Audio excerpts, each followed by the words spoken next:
Hi everyone, I am Rebecca from ChemKnits and welcome to night 2 of the 2024 Summer Miniskein mini-series, where every night this week I'll be dyeing some Miniskein sets that are all intended to be worked together in one project. Tonight is all about color mixing. I want to play around with some primary colors to create and develop a recipe that I will then attempt to scale up. And I wanted to do some kind of grid setup, which I've played with a number of times before, but I thought it would be fun to try this with 4 colors. I want to use a yellow, a magenta, but then both a blue and a cyan. So the color overall will be very blue centered because we'll have 2 blues, but I thought it would be fun to try to mix things so we have the colors sort of converging towards the center. And this is just a different way for me to set something like this up. It was a lot harder to come up with recipes I wanted to do for each of the colors because it's not as logical as, one color all the way across the top, one all the way down the side, and then we watch how they blend together. But I tried my best to do something that made sense, and I even played with a digital color mixing software to give me approximate colors if I mix them. Say, if one color is 25% of each of those 4 colors, what will we get? I don't know if we'll get a gray in the center, but you never know. We'll have to see what happens. I plan to do the color mixing on one yarn base, and then we'll pick a set of colors that we want to dye and scale everything up. And the yarn base we're going to start on is Wool to Dye For's Platinum DK. These are 20-gram Miniskeins of 75% superwash merino, 25% nylon, and I pre-soaked all of the yarn for a couple of hours in just some plain tap water with no acid. The 4 primary acid dye colors we will be playing with today are Dharma acid dyes in Brilliant Yellow, Peacock Blue, Deep Magenta, and Caribbean Blue. I knew I was going to need about 125 milliliters of a 1% stock solution for each of the colors to finish our grid. So I put on my deluxe rubber respirator mask, safety glasses, and gloves and measured out 2 grams of each of the colors and dissolved them in hot tap water until I reached a total volume of 200 milliliters. I could have made a larger dye stock at this stage of each of the colors since I plan to dye more yarn in after we have played with all of the colors, but I'll go ahead and make those stocks fresh then because I'll have a better idea of the total amount of dye that I'll use. I'd hate to make only a 500 milliliter stock of a color that I need a liter of and then make a whole liter of a color that maybe I only need 100 milliliters. So that's why I'm doing this way. I'm gonna put my recipe guide plan up on the screen for a second, so that way you can see it and reference it before I go into the time lapse where I'm actually mixing the colors. I set up 25 different, I think they're 8-ounce takeout containers, and each of them had 1.5 cups of tap water with no acid. And then starting with the yellow, I started adding in our dyes so that way we could have 20 milliliters of dye total in each cup. Unlike other grids I've done in the past where each row or column would correspond to the same amount of dye of a given color, this time it's a little trickier because the pattern of the way I'm adding the dye isn't necessarily something I could memorize. Therefore, I had a printout of my recipes just off to the side so that way I could refer to that and cross off each color as I added it. This would be especially helpful once I moved into the 2 different blues because unlike other projects in the past, it could start to become a little bit less obvious if I've added one blue to another depending on the way the colors are shaking out. Once I finished adding all the dye to all the containers, I stirred things up.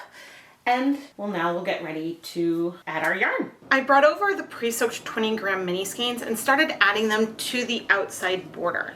This is all color mixing that I've done in various other projects. Although I'm not sure if I've done the Peacock Blue triangle exercise with the Brilliant Yellow and Deep Magenta for Dharma, but either way, those are the more simple classic combinations, and so I'm doing that quickly. Before we take a closer look at our center. Looking at the colors here, you'll notice some things sort of immediately. We've learned from the past that if you take a cyan blue, add a little bit of magenta to it, you get sort of that primary Crayola blue. This one is definitely more saturated, and this blue feels a little bit more yellow just overall, even though it is a primary, it's a single pigment color.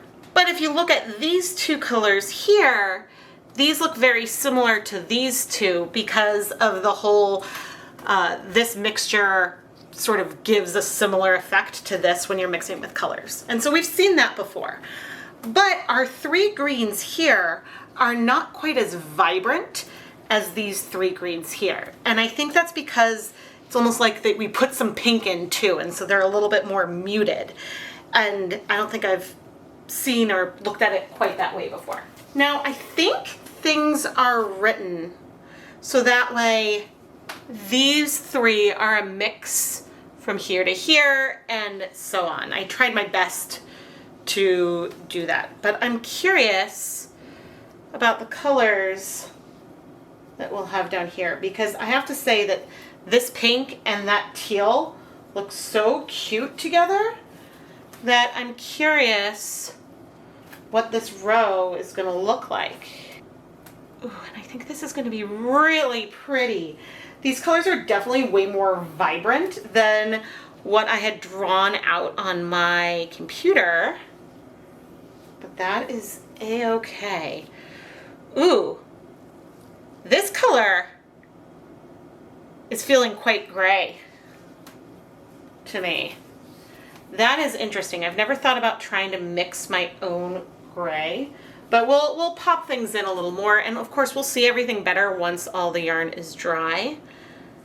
Because sometimes the first impressions from adding the yarn, the colors will look different from they will once we've added acid and finished setting everything.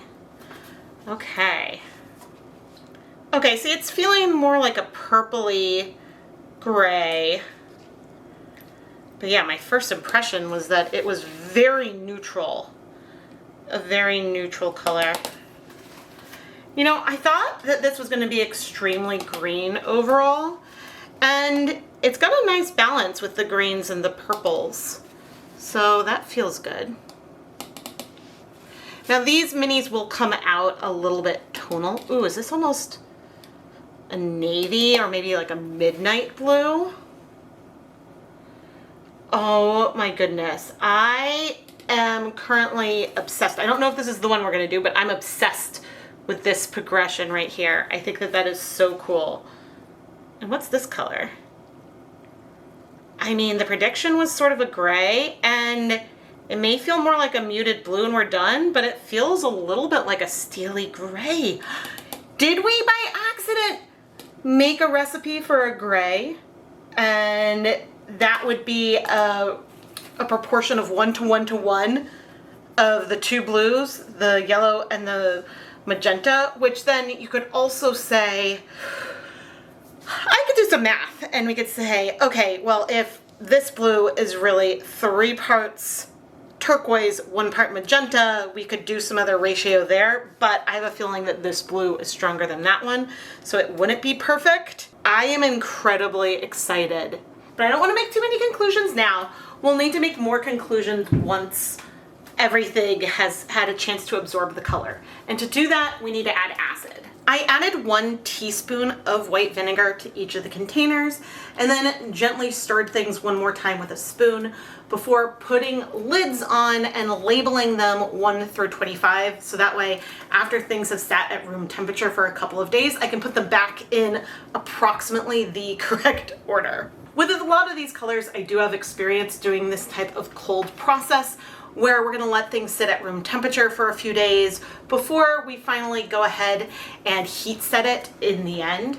It's a nice way to visually play around with mixing a lot more colors. And if I were going to kettle dye them each one at a time, that would just take a lot longer than steam setting them, keeping them separate as much as I can. Whenever I set containers like this aside for a couple of days, I always put them in some kind of secondary container, whether they're sitting in a basin or a 5-gallon bucket, just in case there's any dye on the outside of the containers. I'm not gonna stain anything with those dyes. I'm putting them inside something that can be rinsed. We have a lot of dye leftovers, including some from rinsing out all the containers, which I'm saving in this mason jar. But for each of our 4 primaries we were using today, we have about 75 milliliters of a 1% stock solution. So let's go dye some more yarn. To leave no dye behind, I thought it would be fun to layer these 4 colors on one at a time. We'll be at approximately a 1:1 to 1:1 ratio in the end, but because of the way we're adding the yarn to the dye bath, the colors won't be evenly with each layer, so we should get some really cool, likely mostly blue, but some more rainbowish tones in there as well. I started with 24 cups of water and 6 tablespoons of white vinegar and our yellow dye. I added 300 grams of yarn. We have 100 grams of Wool to Dye For's Crazy 8 worsted, Knit Picks Swish DK, both of those are 100% superwash merino wool. And then we also had 100 grams of Knit Picks Stroll fingering weight yarn, which is 75% superwash merino wool, 25% nylon. I added all the yarn in together, moved it around, waited for most of the yellow to absorb, and then removed the yarn, added the next color, put the yarn back in, and repeat until I had layered on all 4 colors. Once I was done adding color, I added a lot more acid. I did add acid along the way as I felt was needed, but then I let everything heat for at least 30 minutes from the last time I added dye. I removed the yarn and then went to go wash this off camera. But don't worry, I'll show you the finished dry yarn at the end of the video. Mistakes were made that I cannot even entirely comprehend here. These containers are way too full. I've never had this much leakage ever. And I'm wondering if sometimes I start with half a cup of water and then increase it. I don't know where I went wrong with the total volume. Yeah, it looks like the last time I did this, I used 1 cup of water, not 1.5 cups. And since we had 1.5 cups and a lot of these containers have a little hole in the surface, some dye came out, got on the bottom of the containers, and it made a mess of things. This is why things are in a secondary container. So that was good. But here you see me taking off all the lids and trying to not contaminate the colors. The other mistake I may have made was that I used 1 tablespoon of vinegar in each container, but I had a greater volume of water than I had in the past. So therefore it's not as acidic. Holding my breath and crossing my fingers. This is so cool, but it's also so hard for me to look at something and think of the proportions without referencing the original guide. But the one that I want to look at right now, and you can see that almost all of that color has absorbed. Ooh. So I do see breaking in here. I see bits of teal and bits of purple. It's feeling gray. I'm taking it to the sunlight. Okay, maybe there's some more dusty teal vibes. That's a really pretty color. There's a fair amount of blue left there, but a lot is in the yarn. I'm not super worried about that. Yeah, I'm not surprised by that. Let's see. Oh, yeah. This guy has some chunks. Oh, that's the bummer with the Peacock. Let's see how our pink is. Almost all that color is in the yarn. Okay, what we're gonna do now is I'm gonna go and start steam setting the yarn. Oh, that yellow has struck.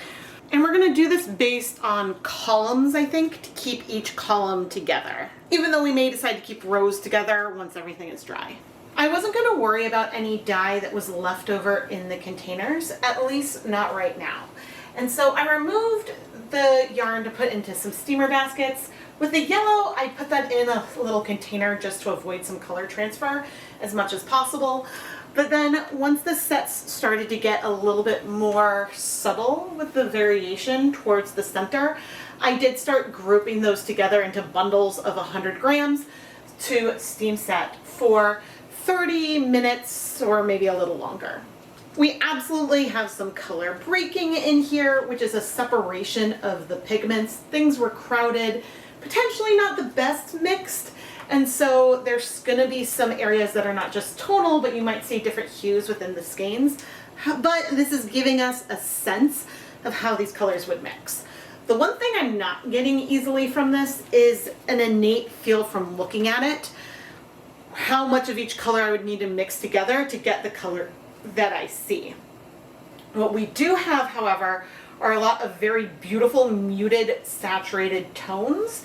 And so again, referencing at the end, I'll put up the picture of what it looks like next to the recipe for the colors, so then we can think about how we want to move forward. I did also have another idea that I may or may not accomplish within this video. The other thing I want to note is that there are some unsoluble blue dye patches where we had that, was it sapphire blue or peacock blue? I'm blanking on which color it was at the moment. But this was not a problem when I layered the colors one at a time into that kettle. I didn't notice any of this left behind. And so I think that that peacock blue, it was definitely peacock blue, that blue is a color that isn't as good for either making dye stocks or doing a cold process technique like this. I would recommend using that color with more hot based techniques. And as for the larger amounts of blue left with the Caribbean blue, I'm considering combining all of this to use on a leftover skein, and we'll see exactly how much color we have left, remembering that we did dye 500 grams of yarn here. But Caribbean blue is a color that sometimes a little bit gets left behind because if you push it too hard, it can be a bleeder. But we're gonna cross our fingers today, everyone. I forget if this green came from this spot or that spot, but check out that breaking and that beautiful dark blue splotch on it. Oh, it's pretty, even though it was unintentional. I wanted to give myself and all of you a sense of just how much dye we left behind. So I brought over my 8-quart pot and started emptying these empty takeout containers into it, forgetting that I had 1.5 cups of water in each one and not 1 cup. Because I know I could easily fit 24 cups of water in this 8-quart pot. Oh, but yeah, we have at least 8 cups, probably 9-10 cups more water. So I put as much in the pot as I could, and then I brought over a skein of Knit Pick Stroll to try to absorb all of this color. I moved the dry yarn around a lot and then brought it over to the stove off camera so that way I could heat things up. I did save the rest of the dye we have in a container, so I can go about and start washing everything out, but this way if the water level decreases, or I can move to my second dye pot once the steamer basket frees up, and so I can add this hint more color onto our Leave No Dye Behind yarn. But you can already see we have a very pastel blue here. Not a lot of pigment left, even though we saw a fair amount of color in the water. I'm about to transfer this into the other pot, but let me zoom you in a minute. We've got itty bitty little blue specks. Those are probably from those little floaty guys that we had left over. I wonder if I'll observe any speckles on the other yarn, but it's so saturated that I probably won't. I had just removed it, which feels silly because we had the time lapse, but we do have some pink hints on here, not from our zip tie that is pinkish, although could it be? Huh. But we did have some pinks that were in here, so I don't think it was our zip tie, but if it was, it was. Okay, all right, I'm just moving the zip tie down because you never know. And let's go over to the other pot. I do see some of those blue speckly bits on the bottom, but the difference now is that since the dye bath is warm, some of those may be starting to dissolve. It's not as warm as when I was steaming, but there's basically no color left in there. So I'm gonna go ahead and heat this for 30 more minutes, then we'll wash it off camera. But again, as I said in the time lapse, this is a very pretty color, but there was not that much dye left behind. Once the mini skeins are cooled, I went and washed them in cool water with a little bit of dish soap. There wasn't very much bleeding in the first round of colors, which Happily, I think that those are probably what I'm leaning towards going for this colorway, which leaves me being a little optimistic about scaling up some of these colors.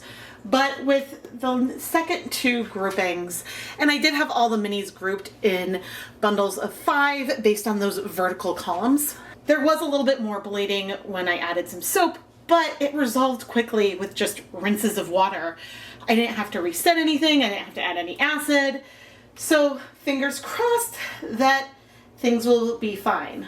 This does have me debating whether or not I want to go for the same proportion of dye to yarn when I scale things up, or if I want to reduce it a little bit. Once I had finished washing the yarn, I put it through my spin dryer and hung it up to dry. So we can now take a look at these finished colors and I can decide which recipes I want to follow for the next round. Here are the 25 different recipes that we dyed. And I'm gonna quickly pop on screen the recipe that we used at the beginning, both in terms of milliliters of a 1% stock solution and the depth of shade. So that way you can see that side by side with this image and reference that if you want to try to recreate any of these recipes. There are a number of different similarities in here.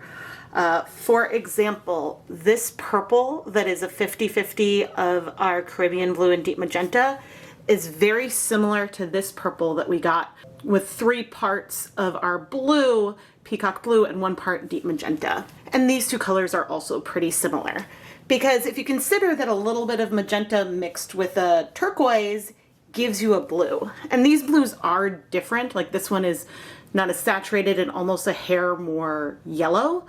But, you know, these two colors are also quite different. When it comes to the greens, when you mix the yellow and the blue, you get more muted colors and you get more brighter colors when you're mixing with the Caribbean blue. And that's partially because if you think about it, this color has more red in it than this one. And so if you add red to green, you're gonna end up with something that's less bright and more muted. So it's just fun to see that side by side. When I divide these into sets, I think I'm gonna stick with these columns, mainly because these two greens stand out a lot more than those other colors, whereas I feel like a lot of the columns are a little more complete sets. But when it comes to the colorway I want to scale up, I'm debating going either with this row across the center or this column across the center. Because I like how neutral this color is. It doesn't feel completely gray. It almost feels like what black food coloring would do, with hints of red in there and some bluish green undertones. Okay, I sat here in silence for a while. Let's go ahead and do this column as our main colorway. And so then this will be the one that we scale up. I think the thing that helped me pick this in the end is I like that this green is slightly more muted. This green is brighter, and while it's fun, it stands out a tad more against the colors with it because there is a lovely deepness to this purple and this purple. So I think that that's what we're gonna scale up. And so here are the 5 sets. And here are the yarn mops that we dyed during the prototyping process. The 3 leave no dye behind layered skeins are almost giving gothic peacock or something. It's a very sort of muted rainbow with a lot of teal as the dominant color. And then our yarn mop from that leftover dye that was left in the cups, you could see that really there was not that much pigment left over, not compared to all of the yarn that we've dyed so far in this project. But now let's go scale things up. Off camera, I put on my deluxe rubber respirator mask, safety glasses, and gloves, and made some fresh 1% dye stocks, measuring out 5 grams of dye of each of the 4 colors, and dissolving each individually into 500 milliliters of hot water. And the 500 milliliters was the total volume of the water plus dye, not the volume of the water by itself. With the dye stocks fresh, I went ahead and measured out all of the dye I would need to dye 300 grams of yarn in each of these colorways. So we would have a total of 300 milliliters of dye in each of these jars. And I'm using the recipe that I had used on the 20 gram Miniskeins, just multiplied by 15. I did consider making some combined stocks of the yellow and blue and our cyan and magenta, so that way it would make the mixing easier. Because of the column we selected, the ratio of cyan and magenta is the same across the board, similar with the yellow and the blue. Those are the same in all of the recipes, but I want to have the 4 colors separate later on, so I didn't do that.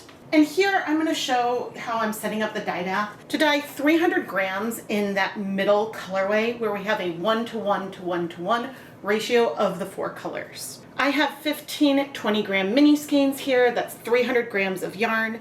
And so to have a total of a 1% depth of shade of dye of all the colors, I measured out 75 milliliters of each of the colors, added it to 24 cups of water with no acid in it yet, and then I stirred up the dye bath, added the yarn, stirred things around, and let it sit for a moment or so. Then I added 8 tablespoons of white vinegar, stirred things up, and went to go heat set our dye bath. I started cold so we could get as much coverage of the colors onto the yarn as possible.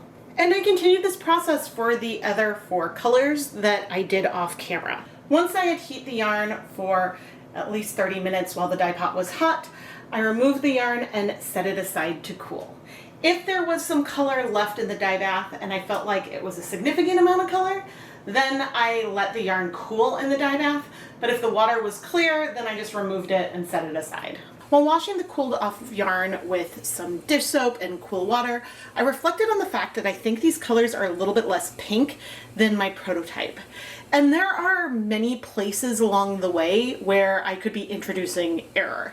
Error in the measurement of 4 colors. Sometimes I had to measure colors twice to get them into a container and whatnot. So there's always error when you're dealing with things. And I suppose the best way to mitigate error and measuring error would be with weighing out the dry dye powder for each batch and dissolving those separately.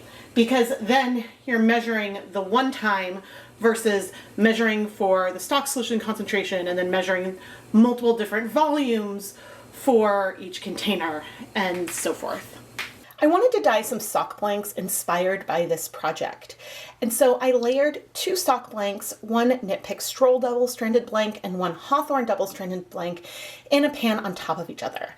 Now before you get excited, I'm not officially attempting a sock blank lasagna here where I layer yarn and dye and more dye, because with this being 2 layers thick, it isn't ultimately that much thicker than if we were to have a skein of yarn. And the reason why I layered the blanks on top of each other versus side by side is that I wanted to apply our dye at the 4 corners of the pan. I had added enough water to cover the blanks a little bit, and then I poured about 50 milliliters of each of our 1% stock solutions in each of the 4 corners of the pan, using my fingers and spoons to sort of work that color from the corner into the center. When I started to get nervous about color spreading too much, I did go ahead and add some vinegar to the pan, and then I brought it over to the stove to heat our blanks for 30 minutes. It's possible that that Caribbean blue could take over the entire pan. It's hard to know what's going to happen when you're just setting it up, but I thought that it would be fun to try dyeing a blank a little bit like this, creating a very unique, variegated type gradient. Here is our bulk dyed colorway. And here is where we started. Something isn't quite right because this colorway looks a lot like this color. This doesn't look like any of them really. And so I don't know if it's the different fiber types I had in there or if I did something and messed up the proportions or color recipe. And certainly when we're looking at the yarn, you can see that there's variations of color within one segment. But overall, these colorways are less purple. And I don't know what's going on with that one. So I think that what we have is still beautiful. It's just not what I was expecting. But clearly an error that I made did propagate throughout, whether it was making the stock solution concentration or measuring, that gave us some differences.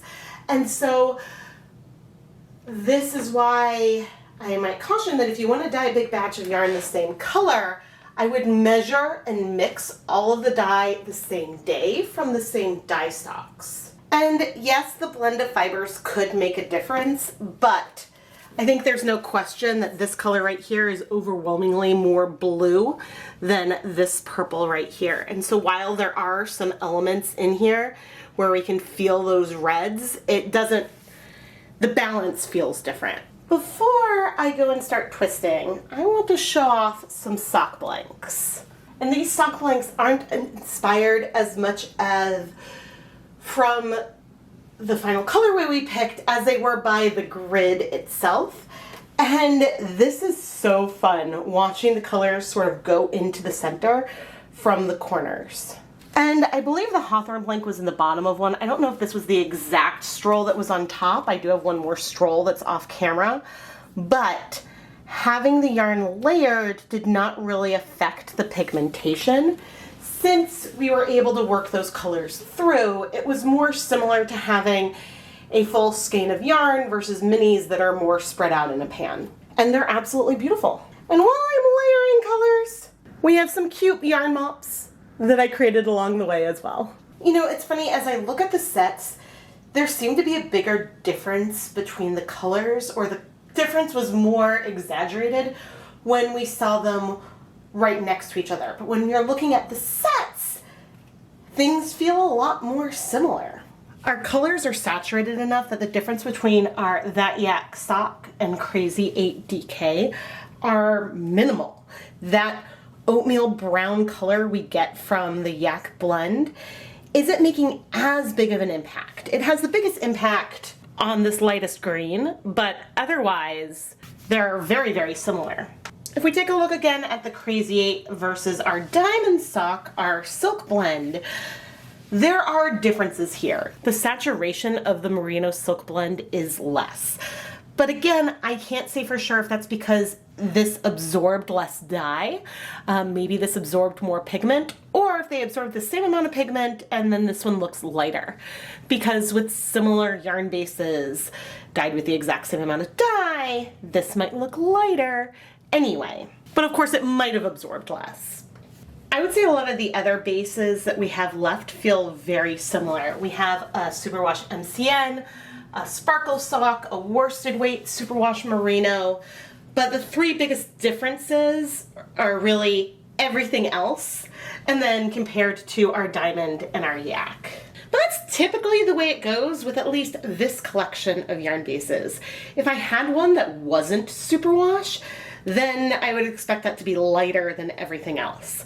But again, the best depth of shade comparison you could do would be to dye all these yarn bases separately versus all in one pot.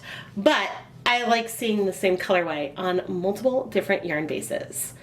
I have some work to do on my reproducibility, and I can think of some more annoying projects that involve making stock solutions on multiple days and trying to do a complex recipe over and over to see about my reproducibility. And as much as I say, I think it would make a great video, maybe it's something we do in a live stream because it's more fun to do stock solutions and stuff while we're all hanging out. So if you want to make sure you never miss a live stream, because sometimes they happen fairly last minute, subscribe and turn on notifications so you never miss a video. And with your notification settings, you can make it so that way YouTube will hopefully notify you whenever I start streaming or release a new video.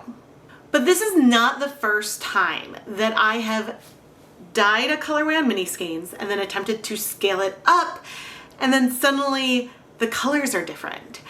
And I don't think it's that my measuring tools are different, because if I'm using the same kinds of graduated cylinders for a larger volume versus syringes for a smaller volume, the proportions should still be the same.